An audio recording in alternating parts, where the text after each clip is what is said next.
Hey, welcome to episode 13 of Enmity Podcasting. My name is Raging Rondo. I will be your host tonight, along with Ignitia, the residential tryhard. Put the dukes up, baby. Won his let's put a shout out to your team. I think he's not just a mediocre SWTOR player. This week they got the beer league championship for his hockey team, and he's not missing any teeth. So we're not sure he actually played, but we're proud of him nonetheless. Uh, Ignitia, grats this week, man. Yeah, put your hands Thank up. you. Cool. Yeah, there I you go. try hard. I try hard. And Big, I'm gonna stroke his ego a little bit because he's got millions and millions of credits, almost to the billions range, and I want some of it. So I'm that yes man for you, Big. Uh, Thank you for all the great work that you do. I will expect that in the mail. All right, so first of all, we're brought to you by Ultra Sabers, and I just wanted to show you off my new toy. It's the Graflex Ultra Saber that came in the mail. It is Anakin Skywalker's lightsaber, or it's the model of Anakin Skywalker's lightsaber, and the original lightsaber that Luke Skywalker got from Obi-Wan. It's cool. It's great. It's all metal. It's got sound. Listen, it's great. Oh yeah, it's beautiful. I got it with the blue. I didn't go Skywalker's Destiny, but you can get it with Skywalker's Destiny, which is sort of the little like it's almost like a turquoise color. It's one of the original colors that Luke Skywalker had. If you're interested, go to our website and go to Ultra Sabers. Any lightsaber that you buy from that website not only helps out Emery, the owner, but it helps out us for the podcast. So yeah, go to it. Have fun swinging it around. I haven't put that thing down. I mean, other than just to do this podcast, it has been glued to my hands, and I've been swinging around, just having a great time with it, pretending that I am Luke Skywalker. Ignitia also has his up. Did you get a Manticore? Yep. What the heck? Uh, We're like twins. No, except for I have the Manticore with the red. I think I've shown that one off before, and I have the Graflex with the blue. Did you get the RGB? Nope, this is Adigan Silver. Oh, I thought it was originally a different color. Okay, explain that. Tell us a little bit about it. No, it's the Manicore with sound with Adigan Silver Blade. It's really nice with flash on clash of blue. Oh, So if you can see oh, that. that's super cool. Love it. Cool. Well, and so yeah, just go to the website, pick one up. There's so many different options. Anything from $50 to $500, whatever you're willing to pay. Now, just to lead us off into our first interview tonight, we're starting a new thing. It's not new, but we're gonna brand it. We're gonna call it something different. The Big Interview, brought to you by the one and only Big. You want to lead us off tonight, Big? I think I said big 4 times. What is wrong with my grammar? If I'm not saying and 8 times, I'm saying big 4. Well, just lead us off, buddy. Well, I think you're just letting everyone know how big our interview is tonight. We do especially have a special guest. It's, I think Reddit's probably favorite miner. He's brought us all some great information. He's helped with the calculator over there at Dolby site, as well as providing, information for a ton of other fan sites. It is the SWTORMiner. How you doing tonight, SWTORMiner? Well, I mean, I don't want to give too much away, but I think I'm doing fairly well. That's Did a right. As you robot can just hear, speak? he is. Yep, it is. It is actually Mr. Miner. He's trying to make sure his identity is kept secret, since we don't want the secret Bioware police going down and storming his building. Possibly sending some stormtroopers along with that, maybe a warrior or two. So he's going to keep his identity safe, but that's no problem with us. It's still going to be a great interview. So, first off, we'd like to ask all our questions is pretty much how they got into Star Wars. How long they've been playing it, possibly what type of characters you play. So, how long have you been playing Star Wars for? An indefinite period of time. I I love like it. that. Well, would you be able to at least leak what type of class that you like to play the most? I play several classes, and I'm just gonna say that I love playing Commando just to sort of fuck with people. I mean, I don't know if you have swearing on your podcast. We don't usually, but because it's you, I can't exactly like send a ticket to you. So, you know, Oh, it's true. you know, I can't exactly, send out the Bioware police to your area to give you a ticket because I don't know who you are.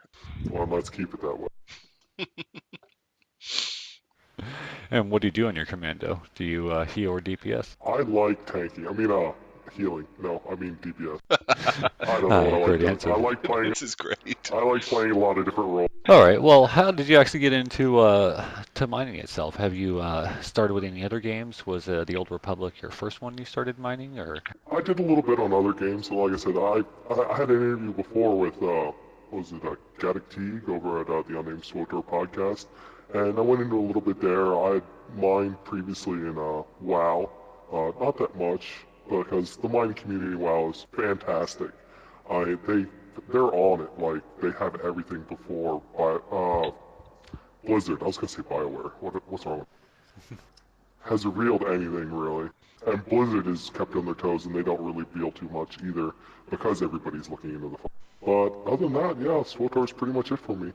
I've taken apart a few other games here and there, but SWTOR I really think had a need for somebody to. Oh yeah, I mean the community I think soaks up any information or new stuff. I mean especially since BioWare is always a little leery about releasing stuff. Since they can't get it on time, they like to be hush hush about things. So yeah, definitely getting any type of new information that we can get or some leaked info ahead of time so we know what to expect is I think great for all the fans. It's definitely good for the community I think. I think sometimes that they leave data in there for me to find, just so that they can have it out there without having to say it themselves.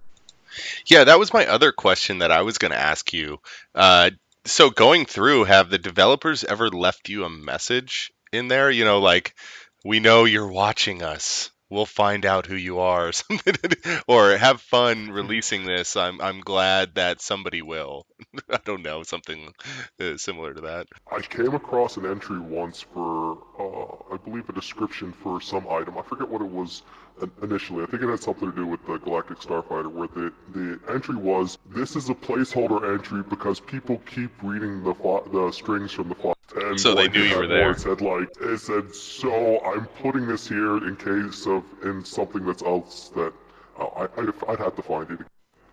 I save every single patch that they put out. I save all the files, so I can go back several patches and compare, well, what changed here, what changed.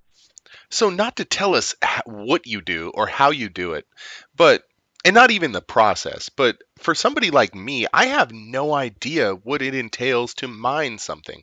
So are you saying that every time they put out a patch, there are files or there's pieces of information that they are testing in the closed server? Is that part of what it is? Now, I'm gonna put out some assumptions of mine here about the way that they actually do their testing Oh and the yeah. way that the server and clients are structured. When they build something, what happens is the developer creates their own local copy of the game's database. And that database includes all the server information that he needs, and well, not necessarily all the server, because you can have a different client database. I looked into the SDK for their database, and apparently the Hero Engine SDK allowed the developer to create a local copy that was different from the server copy, and then work on that individually. I'm not sure how much of that functionality ended up in their product, because I know they heavily edited the engine for the game. But they can create a local copy, they work on it, they make all the changes to it, like a group can work on a local copy, and then those changes will get merged upstream. What happens though sometimes is that a group will be working on like a cartel market patch, and the other group will be working on a content patch. And then the content patch will go up to the PTS, and the cartel market patch will go up to the PTS, and the cartel patch will go out first, but it may contain parts of the actual content patch ahead of when it was supposed to be released. Oh, okay. So it's multiple teams. So me as say when I edit a movie, I'm trying to bring it into my realm. Um, I have multiple things that I'm working with when I'm editing things. And if I haven't talked to that person yet, they don't know it's there and they release it, that portion of the film is still there, is what you're saying, but it wasn't supposed to be. And I know that's a really bad Yeah, way to say it, because obviously one shows everything, and like the way I said it, it would show up in the film, but this is sort of in the background in a way. well, see, also what I think happens is like they'll have several side projects that a team works on where it's not going to get released, but it's all corned off in a developer portion. You'd have to have a developer client to spawn into the area or spawn whatever they're working on, so it gets merged up into the main structure so that multiple teams can then create a copy of that and work on their local copy again. And so they'll merge that in because maybe a developer put in a fix for the spelling on an item, or they fixed an ability, and that went in with their other data that they were working on. Say they were working on like guild housing or player housing, and that information somehow made it into the last game update. I mean, I would certainly find that sort of information. So, perked interest. Is there a reason why you brought up housing? Is there anything? I was wondering that too. You know, is there something being worked on? Can you release it? Yes. In one of my updates that I put out to the Reddit's the subreddit for SWTOR, I released a listing of all the changed what I call GOM entries, because the GOM is the game object model. It's the database for the game. And when they add a new file there, it's sort of like a new folder, and it has a little file stuffed in it. And that file could be a whole lot of different things. But they created a folder, and the folder name was a vendor dynamic item for housing. And so what it was is these items seemed to be coming there were like 8 items. There was a couch, there was a couple of lights, there was some chairs. It looked like you'd be able to click on these items and get like a couch for your inventory, is what it looked like. And then I don't know how you placed it or anything like that, or a light source, and I'm not sure what actual like place it's going to be in at any point, because it's a test, is what it's labeled as. So it could just be some developer decided to go off on their own and test player housing in like a ship, or test items that you could outfit your ship, or test items for a guild ship. Who knows? But it's in there. Was there a price for Big to get ready to buy it for all of us? No, they didn't have Joking. prices. But it's in there and it's being worked on. And it may be very far down the list because sometimes stuff shows up in the patches and doesn't appear till 6, 7, 8 patches later. Is it because you look at it so much? Does it start to just like, does it set an alarm off now that you've been doing it for so long? When you see a new file, is it just like there's something to look at there? Like, let's see what this is. Obviously, you go through all of it anyways, but do you start noticing things a lot easier now that you've been doing it for a while? I don't go through all of it. The database is like 1.5 gigs and growing in size. And so I can't go in there. In fact, I had memory problems with my one program, and I had to write some routines in order to take care of memory because I was bumping up against the 2 gigabyte limit for 32-bit programs. But anyways, Oh my goodness. yeah, it's a ton of information that they have in the database, and I can't go through it all. And I've created parsers that load up certain things in it, loads items, abilities, talents, companions, ships, achievements, collections, and it compares them. I output them to my own format, XML, and then I can load them individually and compare them without running up against the memory requirements of loading 2 copies of the game into memory at the same time. Is that why you released the information to like Reddit? So, since you don't have the time to go through it, you can hope the community can find out some stuff on it too? Oh, yeah. Do you I love it when the community finds stuff that I haven't noticed. And that's why I put it out there, because I don't have time to go through it all. I don't have time to notice everything. I notice a lot of stuff, but again, that housing thing, somebody else noticed that on. Oh yeah, that's awesome. So, I mean, I would say that I love the Star Wars: The Old Reddit community.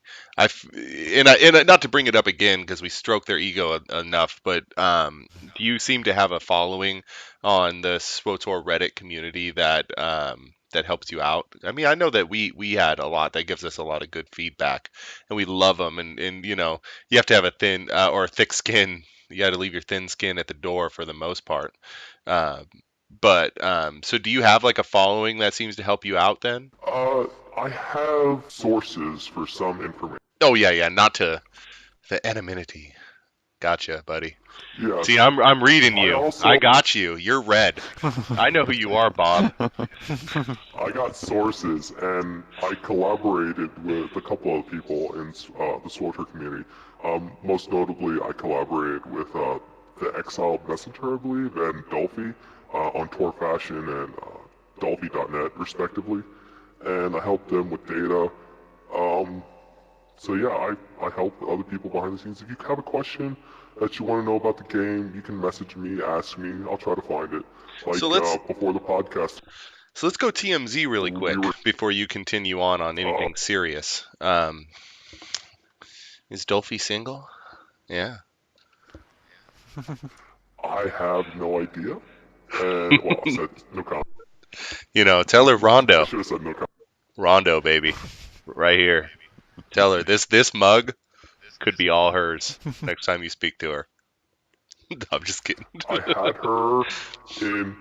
Dolphy in a Mumble channel once, and she did not speak. So that's all I'm gonna say. Well, Dolphy, I don't if know. I you're think she, on the off chance if Dolphy's listening, I shaved for you tonight. You know, No Shave November is over. You got this forever now. I'm just playing. Look at I these seriously guys. think Look at these guys over here. They're all. I seriously find Dolphy having more anonymity than the SWTOR Miner himself. Probably. All right, so back onto the real conversation. Ignitia, you gotta. Well, before we get into that, Ignitia, he's kind of like our getting used to the coding guy. If you ever need help, I'm offering you our monkey. But what do you need to know to do it? There are a lot of tools out there. It's hard to work with some of the code because a lot of the source code isn't available. So if you know somebody that has a disassembler or somebody has already disassembled and you can look at the code, I wouldn't say it's easy to figure out how stuff works, but you could potentially use it to build your own parser to do certain things. Like there was a node viewer program that I believe I mentioned where I disassembled that and reassembled it and put a lot of extra features in. I posted on someplace on the internet, and if you go looking for it, you'll find it. And that program was not written by me. I have no idea who wrote the original one. I have Notepad++. Nice Can I help you? No, it doesn't work like that. I'm Well, kidding. I mean, honestly, I'm kidding. If you found there's another program that was written for Warhammer Online, because Warhammer Online used the same SDK hero engine as Star Wars: The Old Republic, and they wrote a program called Easy MIP. That's Easy MYP. That allowed you to take apart the game archives and find stuff in there. And if you find yourself a copy of that, that was updated to work with Tor at one point. And so you could disassemble the game archives and you could find like the string tables for like what an item is called and what ability has a text or what a cartel market item is called. And you could actually read those with a notepad without actually. Once you got them extracted from there, you could just look them up in a notepad and you could figure out what all of this stuff is. And that's kind of how I started with mining and SWTOR. Yeah, and I think actually we were going on Salo earlier that, yeah, you do provide some of the information to the community and stuff like that. He actually just pulled me out a few of these sound files so I can convert it and make it some awesome ringtones. And maybe once I get those converted to MP3, I'll actually have to throw them up on the website as well. I would highly recommend you not do that based on copyright information. That's right. the main reason I don't post stuff like that. I will not be doing that then. We'll scratch that. Yeah, scratch that whole thing. I have no problem sharing it with you. If somebody's got a request for a game file, something, image, model, and I have access to it, I have no problem ripping you a copy. But I'm not going to post it all over the internet because that's just a lawsuit waiting to happen. Honestly, the only reason I used a voice changer today is that my guild members decided I didn't seem mysterious enough the last time I did an interview. Definitely sounding mysterious, I think. What do you think, Ignatia? Does he sound mysterious to you? I will find out who this person is. Oh yes, I will find out who this person is. Some members of the community have already figured out who I am. Oh wait, nobody's figured out who I am. Was it Can posted? you scratch that from the record? I'm looking. No, luckily they have not posted it. In fact, I got a message once from a fangirl, and that was very interesting for me, because I don't think I've ever had a fangirl before. Oh, please give us details. We'd love to hear this stuff. Well, unfortunately, it had to be in the dark, and there were masks involved. Oh, was it Talons? He's I'm not our really local sure it was a fangirl. girl. The masks gave it away. Did there have to be anything to do with the tree? That's the only question I have. Yeah, Talons He's is a tree-hugging our hippie. residential tree hugger. So, Oh, I'm fairly certain it's not that guy. so what else, You know what? Ignatia? Come on, I've already offered your service as a monkey, and you haven't asked any questions yet. Well, I got plenty of questions. Are you Dolphy? No, No, I can confirm that I'm not Dolphin. dude, go to the chick voice though, because that was awesome. Do it for Ignatia; he'll laugh his little butt off. We were gonna start a rumor that you know how everybody's like SWTORMiner's really a guy, you know, or something. There it is. SWTORMiner is actually really a female. That's the new joke that's gonna go around Reddit from now on. Yes, I was hiding my identity because I don't think many people could, handle the fact that a strong, independent woman is also a miner of the. I freaking love it. Everybody's laughing. Oh We God! can't even talk. The strong, independent woman is the best part. No, we're not laughing at women here. No, Just we're his not. voice. Women don't know code. Oh, that was rude. Oh, he's going off now. I have to probably apologize to the female community of that plays SWTOR and say I honestly, nothing against you. I have no problem with women doing anything, coding. If somebody wants to help, go for it. But no problem here. No, actually, it was great. You actually just changed the lives of the female coders. They're like, that's right. I'm going to edit that out because I'm a strong, independent woman that codes. I think people would like that. I think you would get more respect that way. It's True. probably sounded more like a strong female squirrel that codes. So So I- to all my squirrely females out there, keep coding. So I got a question. You're talking about how taking some of these programs and actually disassembling them so you can actually mine the data. The question I have is, what do you use to actually reassemble these programs, and like what programs do you use to actually change these things? Well, a lot of the programs for mining and stuff in SWTOR were written in C#. The model viewer that I believe his name was Vindus wrote in Python, which I've released an update to that. You'll find that someplace, and I released an update to Node Viewer. And I believe my EasyMap update also saw the light of day. But those are extra tools that I use in my mining efforts. They're fine for starting out, and if you don't know what you're doing, they'll give you a nice leg up, and they'll really help you understand how the game is structured. But if you're going to do any solid comparison, or if you're going to take stuff apart, look for new stuff, or anything more than just a passing interest in it, you're going to have to write your own program. And I have a copy of Visual Studio here, and I used those programs as a base for some of my efforts. Yeah, Visual Studio is very good. Which edition do you use, sir? I believe I have the 2011 or 2012 edition. It's really good. I'm 2013. Really I'm better good. than that. Yeah. Visual Studio 2012. I'm just kidding. I don't have anything. I just wanted to one-up you. I'm that guy. I say Rondo's trying to one-up everyone again. Yeah, Newer's one not up, one always up. better. It's true. I got to screw around with the differences between Visual Studio 2010 and 2012, and what I'm noticing mainly with the 2012 editions is there's a lot of the coding is somewhat removed from the baselines. Now, I have a question for you. With all of this, it seems like you have. I mean, you obviously have. Well, I'm not going to say obviously, but you always obviously are smart enough to have a job Just said it again. out. No, I changed it that time, Big. I said you're obviously smart enough to have a better job or a good job, right? Um, and you do this also. Uh, have you ever thought, and I'm not saying monetarily wise, but have you ever thought of starting your own blog? I know Reddit's nice. Reddit got us started, and we have our own website. Have you ever thought about doing something a little bit more ambitious with your mining? I have. I've mainly at the point where I have some stuff written, and I may or may not have an associate that I'm working with on it. I I love cannot it. confirm or deny. And I'm just going to put this out there. I hate HTML and JavaScript.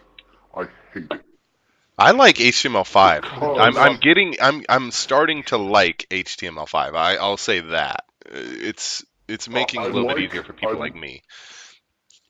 Yeah, HTML5 is good, and I like the way they were going with the WebKit browsers because you didn't have to target 7 or 8 different browsers with your code and potentially add fixes for all. Because that's the part that I hate about web browsers, is that you can't just target one browser. Hallelujah, Oh buddy. yeah, I don't know if you've ever seen that old web comic, or it was just like an image. It just shows a pie graph of development time on web design, and basically, shows 90% of it is actually, developing it and trying to fix the damn bugs in Internet Explorer versus Firefox, and 2% is the actual coding of the of the actual website itself. Okay, like the calculator for Dolphy's site, for Galactic Starfighter, I'm going to use that as an example. When I approached her with the idea, I didn't think I could get it done in the time that she wanted, and she found somebody to do the coding for it. And he created a great base that I could work with, and he did a lot of good work on it. I mean, he didn't have sort of the in-depth knowledge of SWTOR, and there was some stuff that was wrong. He created a good base, but when we launched it, it was terrible. It ran terrible on all sorts of browsers, mobile, and it turned out that it was like transparency and other stuff, fancy stuff that they put into the latest HTML5 and CSS code, and that it was just running so slow on older browsers, and then we had to dump all of the fancy stuff basically, and now it runs great. So you just dumped But it down and it runs a little bit better? yeah, he dumped all the transparency. Like, I was going to use transparent PNGs for the ships. I had massive images that were like I had like 1,300 pixel images across of each of the ships that I shrunk down to like 400 or 500 pixels across. And we're going to use them as sort of the pop-ups, but then we were worried about the load on Dolphy's page because she's not really using a content delivery network that I'm not aware of. And then getting it to run on her site was a whole nother fiasco because it's actually in an iContainer on her site, an iframe, so that it doesn't interfere with anything else running on her site. Well, that makes sense to help free up load time and stuff. Yeah, so if you ever figured out what the iContainer address was, you could probably load it independent of her page, but I would not suggest that you try doing that because there's code in there to stop you from doing that. So I mean I don't know if you want to put it out there, moving on a little bit, but I just want to tell y'all, Nana Nana Boo Boo, I'm looking at the iList, which is the new boss coming out. So are you planning on releasing this anytime soon? Looks really cool. I'm just telling you guys, I'm all looking at it. Um, is this something that you're working on Yeah, still to put out? It's the new. So talk about it. It's the new boss for the Rat Ghoul, correct? It's going to be like the Gree event sort of boss, if I'm quoting this correctly. it's the Raccoon event layer boss. He's looking at 3 images that I dumped out of the new raid boss that's going to be part of this event. And it's going to go up on a post on SWTOR. In fact, I'm working on a Raccoon event one right now. The boss, though, I looked at his abilities. He doesn't have any abilities. He was just spawned as an NPC, and he's got a model, and that's pretty much all he does right now. And so going into like, well, phase 1's going to be this, phase 2's going to be that, I can't really say. I can't really tell you what he's going to do. But the quests are there, a lot of them are anyways. There's going to be a PvP quest this year where it looks like you have to infect people. So that part of Nice. the Raccoon event is coming back. I'm gonna be standing at the And PvP there's- vendor again. It's on, baby. I think they're going to isolate it to other areas. I don't think they're going to do it on the fleet. I'm not certain of that. It's hard to tell, okay, what's going on. But, I mean, it could be different. Like, they could just be killing random people. Yeah. I'm not sure. It's hard to tell. And so one thing you were There's saying other is questions. that a lot of times when they do spawn these bosses, and I'm just trying to clarify for you, they show up with one ability, correct? But a lot of the times they have more than one ability. So don't expect, what is that, Corellian boss, Lucky or whatever, where you can get the lucky title or the unlucky title and it doesn't do anything. He's saying that not to speculate as of yet, but a lot of times, if I'm remembering what you said correctly, is that these guys show up with maybe one basic attack ability, correct? It's like a vendor or another NPC. Almost every NPC in the game has one basic ability, and it's a flurry melee attack. It's the base NPC. So they got out the template, they stamped it onto whatever model they had, and they went off, and looks like they're going to spawn them like that. Okay. So for right now, very placeholder. Placeholder. It could be like a secret message to you, like get off our back, buddy. We're still fixing it. Well, see, Now- actually, when they spawn an NPC for raid boss, there's 4 versions. And I'm trying to understand this because when you run a raid, there's 4 versions in the actual game files. And I haven't been able to correlate what the actual 4th version is for.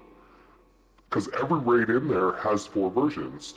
Obviously there's the story mode, there's the hard mode, and there's the nightmare mode. But what's the 4th one? There's always a 4th one, and I haven't been able to figure that out. Was it just some extra story mode one that they haven't spawned correctly, or are they balanced? Well, a testing version? I don't know. But there's always 4, and that just bugs me to this day. I haven't figured out what the 4th one is for. Well, I never even knew about that. Obviously, nobody really knew about that, but I'm just thinking maybe is that where they're maybe starting, and this is just me correlating it, or not correlating it, whatever. Is that maybe where they're starting to talk about putting a chop between hard mode and nightmare mode? I mean, that might be it, or has it always been that way? I would assume that it would. I noticed it when I was dumping the information out for Terror from Beyond and Scum and Villainy, that there was a 4th version for these, and that there were 4 versions of the bosses. There was 4 versions. Well, the trash scaled a little bit, but not that much. But there was 4 versions of every boss. And I'm wondering, and I haven't done any correlation on the health and figuring out which version's which I should, but I'm a little lazy sometimes about these things. Hey, and I dude, don't you have do a lot of enough, time. man. Let somebody else get a hold of it. Yeah, I wish there was a few more people to help me out, but there's a 4th version, and I would assume, and this is just total straight up assumption on my part, like they did with the Flashpoints, they had a 2-man story version, that a similar sort of story version has always been a plan for operations. Maybe they just needed somebody to come by and fix the UI elements and add the extra stuff so that you could queue for it, and the boss lockouts and everything like that. Because it's not just enough to have a phase and have NPCs. You have to have the whole package in order to do something like that. And I think their client-side coders were caught up in the whole Galactic Starfighter thing, because there was a huge amount of client coding needed for that. It's like an entirely separate game. It's walled off basically from everything. If you could package it as its own thing pretty much, and it would probably still run. Which, if you're listening, Bioware, make it for handheld devices. And they are listening, of course, because we're. And also, Yeah, that would be pretty cool. Torparse is still waiting for you guys to put a better code in to get their site up and running again. So fix that also. We're gonna say that too, Yes, because and there was a coding issue. I don't know if you probably know about this too, is where they used to have different codes for hard modes, nightmare modes, stuff like that, and now they can't Well, seem to get their identifiers. identifiers. Yeah, and they can't seem to get it to work. And now the only thing working is 16 man, but that seems to be including 8 and 16 man are all coming in as the same boss now on their website because they can't figure it out, which is which. Which I was talking to them and I well, was thinking, well, just look at how much health was actually taken away from the boss, and that might be able to help. But hey, that's just my it's thought hard to process. do that. Yeah, no, of course. Yeah, that's there's so Well, much into recently, I that. don't know if you guys noticed, but the collections used to be sorted by when the actual item was added to the collections. So, like, the newer stuff tended to be on the later pages. But something happened where the collections are not sorted that way anymore. And then you notice that the achievements got messed up too, and that whole area is dropped off the achievements. I think somebody applied a patch improperly to some of the data files, and that's what's causing this problem. Like somebody, maybe a junior coder decided that was put in charge of adding the stuff, and he didn't know the way that they were originally doing it, and he did it differently, and that's why some of the data is not showing up correctly. And that's not unheard of. I mean, I've heard of that in other like facets of because Funny story. before I started to get into doing film, I was gonna be I was going to school to become a programmer. So I mean, I've heard the horror stories that are out there, and Ignitia is actually becoming a programmer now. But I've heard of horror stories to that extent, and I could definitely see that going down. They added something. It's a funny story because I keep running to it. When you use some of the extraction programs, you have to figure out the file names and you need a hash list in order to figure it out. Because they don't put the file names in there, every file is indexed by 2 hashes. There's its file name hash and then it's like the size of it hash. I haven't looked at the hashing algorithm, somebody else figured it out a long time ago. But if you don't know the file name, you can't extract the file that you want. And I have a running tally, we're up over 100,000 files, and one of the patches added more files to the game than the past 10 patches. And I'm like, what the heck? It wasn't even that big of a patch. And I go through them. It was 6,000 images of a map that they were adding. And it was broken down into individual map square chunks. And they were building an actual, like, in-game map. But the way they were doing it is they had an aerial top-down view of the game world rendered in like a height map, and they had 6,000 of them that they were going to shrink down into the final map, and those got patched into the cloud. So I mean, it just made extra content all the users had to download that they might have put in there It wasn't accidentally. that big of a content, but it was amazing that I kind of caught the whole process of the map being built for the game. Oh, what map was it?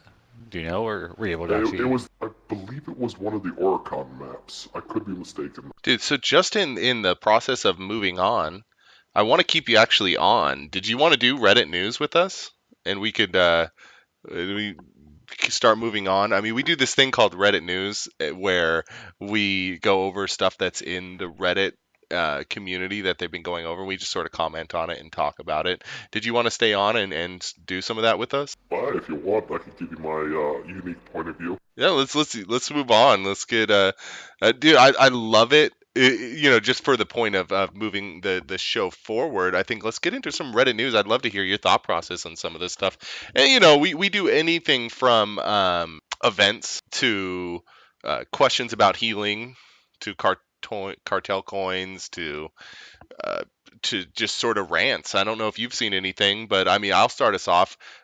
This week, we are doing our own event on the Bastion server at 8 on Monday, where we will be giving away. Do you want to talk about it, Big? You're the one sort of putting it on. And we have some sort of lore-based fun to go with it. Yeah, I got a little nerdy and made up a little lore behind that. If you actually want to check that out, you can head out to 42gaming.com. But the idea behind the event is his me on my operative healer and one of our tanks on his Sith assassin, who will also be able to stealth out. We'll both be in stealth, hidden somewhere in the Outlaw's Den on Tatooine. And the first player to Republic or Imperial to get the killing blow on us will get the prize. For our tank, we have it being 3 million plus Varactyl mount. And for me, the reward, even though it should be like 100 billion credits, is only going to be 2 million for right now because, I'm a bit cheap. But if the event works out well, we'll probably do it as maybe as a reoccurring either monthly or every 2 months or something like that, or, where we get a chance to do it. So we hope it's going to be a big turnout. I think it is. The community's been positive so far, and we got plenty of people that have been whispering in games saying they're looking forward to try and take me down. If, of course, I'm an operative healer, so likely shot that they'll be able to do that, though. So awesome. yeah, it's gonna make for a good time, I think. You guys excited? You guys gonna come help there and help? Oh, I'm gonna be help there. Defend us? Yeah, I am. Oh yeah. I'm gonna be protecting you and or showing them where you are. I'm not sure if I'm a I'm a mercenary, dude. They Yeah. offer me half the fucking. I mean, if they offer me half of the get-go, half of the prize, I'm gonna go for it.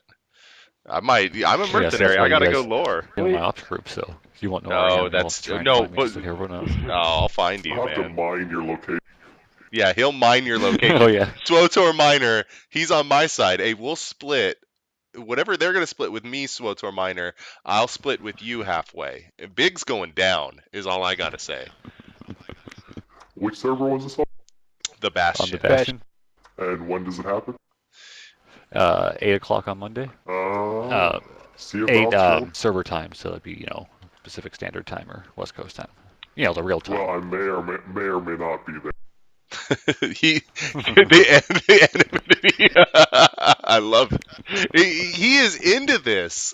I love it, dude. You're great. You don't mess up once. I'm gonna guess who you are one of these days. Did anybody else see anything on Reddit that they liked? I got a bunch of stuff I could talk about this week, but Yeah, there's one I want to bring up. It's more on the tech side.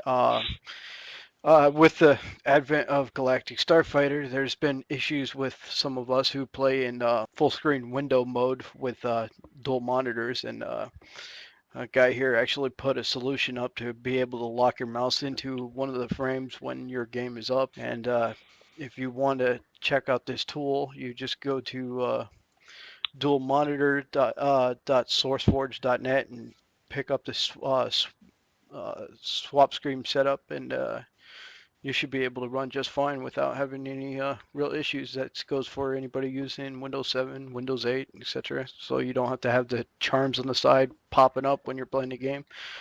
And I think that was actually very, very helpful.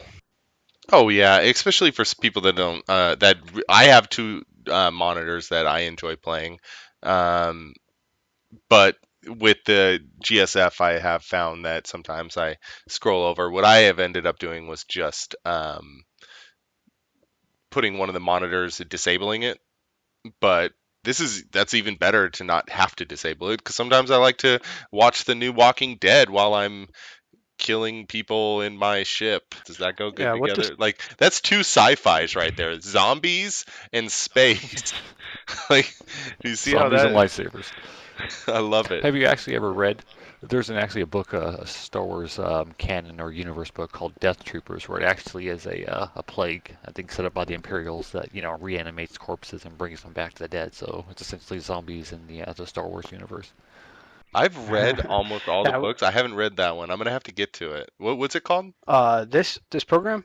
No. It's yeah, I haven't read the program. I'm just kidding. What's the book called? Death Troopers, I believe it's called. Okay. I'll put a link up on our show notes. Your user should also note that it's a problem even if you switch to full screen non-windowed mode. It will not lock your cursor to the game screen. And I may or may not have anonymously or not so anonymously submitted a ticket or information to Bioware about properly implementing the clip cursor function so that it doesn't happen. He doesn't stop. I love it. I got one for Big here. Since Big is the He's the guy to talk to when it comes to PvPing and healing at the same time.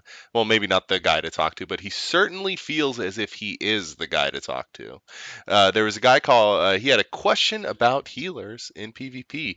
He says, I want to make a healing class for PvP, both ranked and not, and I keep getting the same advice. Play a scoundrel or an op. I got a level 36 scoundrel, and I don't think it's the class for me. The way people talk, it appears no other healer is good enough for ranked. I know about the 30% infinite instant heal, which is getting a nerf, and that they are very mobile, but are sages and commanders that far behind them in performance? Well, this goes back to our healing debate on the very first podcast. I mean, it's the biggest thing is the operative does have stealth. So I mean that's gonna take some damage right there. You have all 3 or 4 of the DPS or the team targeting you. You stealth out, they're all gonna have to reacquire and retarget you, which is gonna kill a second or 2 off their DPS. Other things in ranked are with the operative, I'm able to put out a steady stream of DPS as well as keeping my heals up. And I'd say the big thing as well is, especially at the end of the match, the protection and mitigation that the healers, that the Sorks and the power techs, or not sorry power techs, that the mercs and commandos can do as well, is not factored into play there. So it might appear, and there's probably just so many scoundrels and operatives. I mean, heck, I give Sorks and mercs, the other healing classes a hard time. But I mean, I've seen some pretty good ones and played a few ranked matches myself where the other team had a merc or a Sork healing, and they ended up winning. It could be a mix of the DPS as well, but I mean, I had a lot of fun healing on my merc in PvP. So whatever you're going to have more fun in, and if you seem viable and you're able to win some matches when you're healing, then I'd say keep it up and just pick whatever class is fun for you. SWTORMiner, do you may or maybe not PvP? I may or may not PvP as a scoundrel or other classes, but I would tell you that the biggest advantage to a scoundrel healer over the other two is the ability to put healing out even if every heal that you cast is being interrupted. When you're coming up against the 4 players on the other team, that's 4 interrupts, and the way that's spaced out is that you're almost always going to have an interrupt up if they would just focus down the healer. Even through a guard, even through everything else, even if you lock down 2 members of the team, you're still going to have 2 interrupts that you're going to face. And that's enough to lock out most healers. With a scoundrel, you can heal with your hots and pretty much just them if you have to, and you can put out a substantial amount of healing that just a commando, they have the, I forget the name of the ability that allows them to cast without being interrupted. And they have that, yes. The rabbit shots, I think. Yeah, well, Well, rapid they shots, also have they're a little goofy, but then they have their emergency scan. Well, on our side, it's emergency scan. Well, and they also have that ability that makes it so you can't interrupt them for a short period of time. Or their So sort of that- their rock shield from the shaman. I call it that, but it's the shield that they can put on one person where if they're getting hit, trauma probe? yeah. Oh no, is it called trauma probe for you guys? I know for us it's like I think other public it's like a shield. It's a sort bubble of. you put on them. Yeah, a bubble you put on them that when they get hit, it heals them for a little bit. And you as can well. make So it it's like a, 15 stacks. what starts off But at 10 you're still not. stacks. Still don't think you're going to come up against the raw healing power. Under interrupts, the scoundrel will put out more heals per second than any other healer potentially. I completely agree And with that's you. what it comes down to at the end of the day. They need a fix. They have no energy management minigame that the other 2 classes have to play, because if they go out of energy, it's very easy to get it back. They can instantly get it back, and then they can also use their diagnostic scan to get it back. And none of the other classes have that sort of energy management. Ignitia, have I'd you like to throw a done little much healing on your Sork in PvP? Yeah, Sorkin, in all honesty, I think the operative actually puts out like the miner's saying, puts out the most heals based on the interrupts, but at the same time, I see the Sork actually being able to do a lot of stuff that the operative can do, like the fact that operatives have evasion and their exfiltrate, and while on my end I have force speed and static barrier as my bubble. And what a lot of people don't understand is how huge that bubble is when it comes to PvP. Just popping out static barrier, and if somebody wants to try jump you with like 4 or 5 of their teammates, uh, uh, popping our what is it, force barriers is huge. It's really nice because what I've noticed a lot in PvP is when I was healing is every time I pop force barrier, you got like 5 people from the other team just standing there waiting for you to just let it go. So it's letting your team do other things at the same time. So I've noticed that too. And you it's know what I was kind of also going funny to say just to see about that. your shield is that I normally hit it from anywhere from 6 to 9K on a rail shot, and that barrier that you guys can put up on people or shield will take all of it. So it's obviously gotten much stronger post 2.0, in my opinion. It's obviously gotten stronger. I mean, but does the operative make up for it with his latent heals, where he can put those bots on you, though, Miner? I would say that the strength of the scoundrel is your teammates. If you have 4 players that are taking damage and you have a guard on you, you are fairly invincible and invulnerable. The weakness of a scoundrel is when you don't have somebody watching your back, because your cooldowns suck. Is that why when you go up against some of the really good teams, I notice when I start hitting my scoundrel, I always seem to have somebody jump on me? And what I mean by that, we get like what is the other side? But Marauder or Juggernaut is always seem to be on me, smashing me for like 7K hits, just for even touching their operative, just for even looking. If it looks like I'm even gonna look at an operative, they're on me like damn, they got me. Yeah, because defending your operative is something that you need to do when you're in a ranked PvP match. You need to interrupt, you need to stun, you need to do as much as possible to keep them off of your healer, because every second that you delay them from your operative is a huge amount of healing from that operative, and not compared to anybody else, but you could very easily lock down an operative if you get them away from other people. I'm gonna have to actually disagree with that because, yeah, I have. Well, you're not using the right counter class then, because there's counters for Yes. operative. Okay, Tell them. define what please give me what the best counter class is, because I was doing Carnage Power Marauder and I could never. Power Tech's beast, Freaking man, Power Tech. in PvP. Power Tech can 1v1. If you have a Power Tech on a scoundrel, then that scoundrel isn't doing anything but running for his life. That's good to know. I've faced my fair share of 1v1ing some power techs as well and been able to take them down. Some pretty decent ones as well, but they are definitely, I would have to agree with that, they are biggest pain in the ass as an operative healer to. Yeah, they're not going to be able to kill you. So what about the other end of that? I play so I PvP as a mercenary pyrotech, and I seem to do pretty good against healers. Like I seem to just tear their day up in a way. Is it the Can't dots? get them off you. They have hot. Yeah. Sorry, it's the dots. You can't get them off you. They slow you, and if you get far enough away, they'll pull you back. Yeah.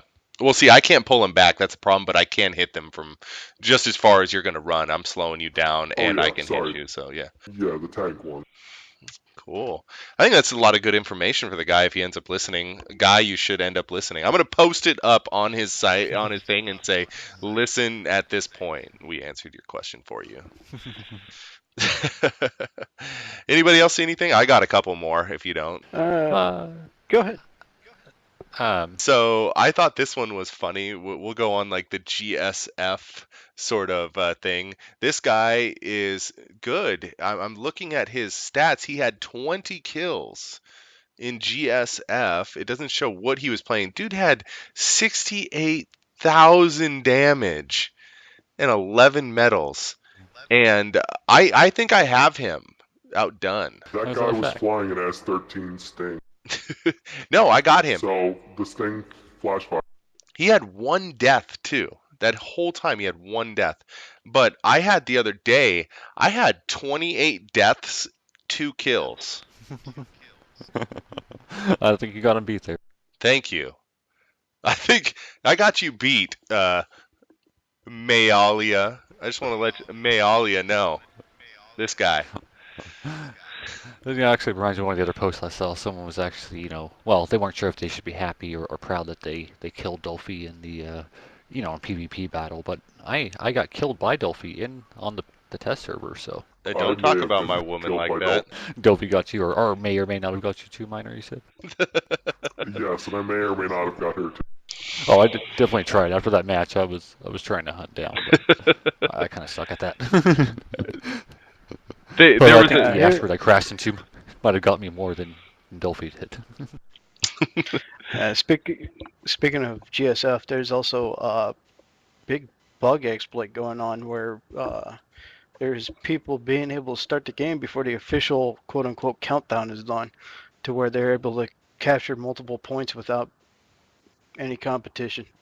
It's kind of jacked up. Yeah, just the lame players that suck that have to utilize those type of things, yeah, I mean, I tried to replicate. we can't talk about what they're doing, but just in case any of you guys know what they're doing, just stop. We can't do it. But yeah, come on, guys. It's supposed to be fun. That ain't fun. You said you were trying to replicate it though, Miner? Yeah, and I don't know if you ever noticed when you zone in, the game kills you. You're in a ship at the start of the Galactic Starfighter match, and the game kills you as you zone in and finish the loading screen. But a lot of loading screens aren't actually, how I should put this. The game is running in the background while the loading screen is happening. The loading screen is just a front it just covers everything up until everything's done. And so I'm wondering what ability and what combination of components that they're using to make themselves immune to whatever's killing them. If it's a memory edit, what have Yeah, I mean, I've had that before where I've zoned into places and, you can hit your auto run and that way you can start to run if you're zoning into like a orbital station, that way you can zone in and start running, to the actual terminal before your actual loading screen's done. Save yourself a few seconds. So, yeah, I guess they could potentially be doing something like that. But again, it just goes back to, why, if you suck that bad to do it, then just don't play it, Yep, so, I mean, they obviously suck if they have to do that. Even I suck, and I don't have to do that, Yeah, Just crash into the asteroid like I do, Deal with it. Yeah, just to confirm, the miner, Acheon from one of the SWTOR subreddit moderators are also saying it's his working theory is their memory editing it. Yeah. Oh yeah, I read his post too. He said stucking doesn't work, and that's what sort of set me on the path I was looking for all that. Well, Yeah, I mean, I understand, trying to look into it, for the fun of it and just to be able to figure out things. But yeah, to actually do the real world implementation is just lame. So stop doing it, people. You're lame. Well, I think that's no. Did you find one? Yeah, I did found one actually. It was the original composer for some of the SWTOR music. It's actually starting up a Kickstarter project, which is a site where you can go through and raise funds for a project that you have. And his idea was actually kind of start and make music that other games could essentially utilize. So instead of games trying to develop graphics and music and stuff like that, his idea was just kind of getting a big collection of music, where like ambient sound and music for like forest setting and maybe desert setting and chase scenes and stuff like that. So in that way these game designers can just quickly purchase his music and add it to their games. So and it looks like the project's actually met its funding and going beyond it now. So it's actually pretty interesting. He's adding more music, I guess. Do you have the site for that, or are you going to put it up on the website? Yeah, it's under the Kickstarter. It's one of his things. I'll go ahead and link it here in the show notes for everybody. Cool. So they can go through and donate if they'd like. So we're coming up to the end of our podcast, and I just had some breaking news from somebody. We got a picture of SWTORMiner. Is that a fact? Oh my. Yes. If anybody is on Rondo on my Twitch right now, it's going up, or you can watch it in YouTube. You gotta give me the Twitch. It's a Rondo Gaming. Hi, SWTORMiner. There you are. And that is actually SWTORMiner. It was. I got Dolphy sent me a message after starting the date, and she said that is a picture of SWTORMiner right there. Little baby. I can't find. It's okay. You'll see it. We'll post it to we will post it to the Reddit SWTOR community, and you'll be able to see your picture up there. And it's that's great. I mean, it's beautiful. Anyways, I just want to say thank you so much. And when you do decide to get that website going with all your information that I know we kind of talked about it, but you have you're totally welcome to come back and talk to us. Actually, anytime you want to, you're welcome to come back and talk to us. We had a great time talking with you tonight. You are the first interviewee to make it to our Reddit news. So yeah, man, you made it great, and it was a blast talking with you tonight. No problem. I just want to see this picture right now. If you go to my my URL, my event, you can check it out. We'll stay on long enough to hear your This week we didn't do our product of the week from our Amazon. That's actually because we got something else special we'd like to share with you. In case you guys don't know, Amazon actually has a thing called Amazon Prime, where it gives you a few features if you actually sign up for it. One of the benefits of Amazon Prime will actually allow you to get free second-day shipping on most items through Amazon. So it's over I think it's like 100 million items you can get free second-day shipping on them, especially for the holidays. Being able to save money on the on shipping alone. Not to mention being able to get it in 2 days, so you can get it there to your loved ones in Christmas is awesome. But also on Amazon Prime, they have the ability to, it's almost kind of like Netflix, where you can go through and watch movies and TV shows. Me and my wife have been recently watching Under the Dome series by Stephen King. It's a pretty awesome series, and you can go through and watch the whole first season, in HD as well as standard, and you can watch it anytime, and they're always adding new shows as well. So we'll put the link up in our show notes as well, so you can check it out. And you can also go out and check out Rondo and Ignitia Boxing as well. fisticuffs, buddy, fisticuffs. Oh, there we go. SWTORMiner. I got something for you. That is you, SWTOR. That is you. That's Adam Sandler's head on a bit. Oh, anyways, you are the first interviewee that I made fun of, so feel privileged. You're like part of the guild now. Honestly, I love having you here. You're great. It's the voice. Anyways, just remember, you guys have a great time raiding this week. And if it's red, it's dead. PvP.